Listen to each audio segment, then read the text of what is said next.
Hello everybody, this is Gregory with How I Lost Over 100 Pounds and I've kept it off for 30 plus years, where there should be no hesitancy in your weight loss and maintenance. Today we're going to talk about how you can't have cheat days when you're fat. Now before we begin, if you need help with weight loss, contact me through the Clarity FM link found here in the episode notes. Also check out my website, Naturopathic Earth, which has tons of recipes and articles that might help you. The Awakened Man, my podcast, my books, and if you appreciate my content, there is a link for PayPal to make a small donation. All right, so I was at a burger place with my kids. If you guys don't know, I'm divorced and I have my kids for a couple hours in the middle of the week in addition to alternating weekend. So we went to a local burger place and my kids got the little kid combos because they're young. And I had gotten Chipotle because I'm not big into burgers, especially. I mean, I went to a place that had decent quality burgers, but normally like if they want to go to McDonald's, I can't eat McDonald's food. It gets me so sick, and plus it's got so many preservatives.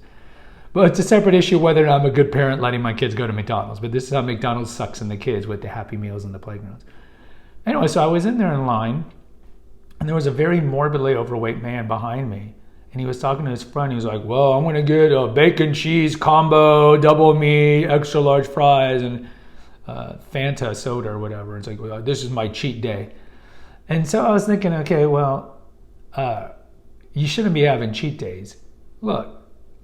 And I don't mean to be uncharitable, but when we're overweight, we need to hear the truth. So if you are 80, 100 pounds overweight, which this guy was, I mean, just even waiting in line, I could hear him breathing laboriously.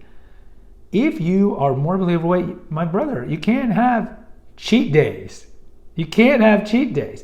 Now, someone would say, well, you can't expect us to eat well every day. There needs to be a day where you left out the safety valve. But again, we have an episode here, like what's the difference between weight loss, what's your strategy in weight loss versus what's your strategy in weight maintenance? And when you're in weight loss, you need to restrict your calories and exercise. And if you can't exercise, even though, when you're morbidly overweight, you still can. You can take walks. But even if you can't exercise and you restrict your calories, and you need to be very finicky as to what you eat. Now, when you're weight maintaining and you've lost your weight, then maybe you can have a day where you have your double bacon cheeseburger. But if you're trying to lose weight, which I guess he is because he said this is one, I'll just make it one of my cheat days. You can't have a cheat day when you are ingesting, 1,200 calories easily on a double bacon cheeseburger, large fries. And then he makes it worse by drinking his calories, which is with a large soda drink, which is like this big. No, guys, you can't have cheat days when you're morbidly overweight. You can't. You gotta eat well. Now, I'm not saying you gotta eat bird food every day to lose the weight. I'm not saying that. I'm not saying that at all. What I'm saying is if you want to have a burger, okay, make the burger at home with grass-fed meat, good meat. And I would say maybe don't eat the bread because it's empty calories and just eat the meat, maybe put some guacamole on it or maybe some egg on it, make it very keto, low carb, put a lot if you want to make a burger, that's fine. Put a lot of tomato, onions, lettuce, and all these things, mustard, not stuff that's got a lot of calories like ketchup or mayonnaise. That's okay, but I would not be going to fast food getting these gigantic meals. And I assume that with this guy, every day is a cheat day. I just have this feeling. We have that episode, the first episode I ever did. What's the number one thing you must do for weight loss and weight maintenance? And that's changing your paradigm. And his paradigm has not changed. His paradigm has not changed. There's a lot of people with cognitive dissonance, right? They say they want to lose weight, but they're not doing the acts that it takes to lose weight. And you can apply this to a lot of parts of your life. I want to be a better person. I want to stop cheating on my taxes. I want to stop cheating on my wife. It's all these I want to, but you don't actuate it. So when you really want to lose weight, you're going to fundamentally change your paradigm where you're not going to put yourself at a place where you're going to be eating at a burger place where using food porn and just the way the food tastes, the bliss point, all these things, you're much more likely to overindulge. You don't put yourself in that situation when you're sincerely trying to lose weight. You just don't. You got to remove the temptation. So So when you're trying to lose weight, I would tell you, don't eat out. Well, Gregory, how can I not eat out?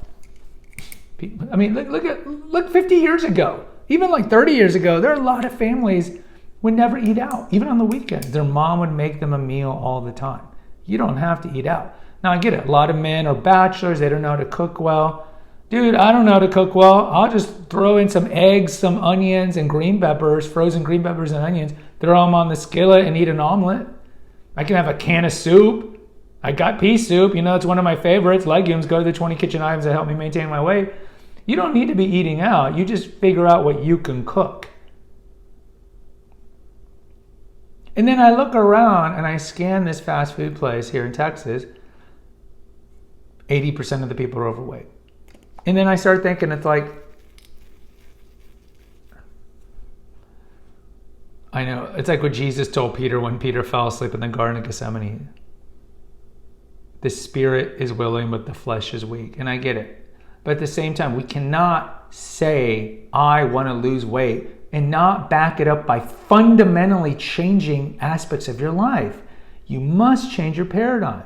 I want to lose weight. You know what? I'm going to throw out all the sodas. We have an episode on that. I'm going to throw out all the alcohol. I have an episode on that. I'm going to get good sleep. We have an episode on that because that affects your weight gain.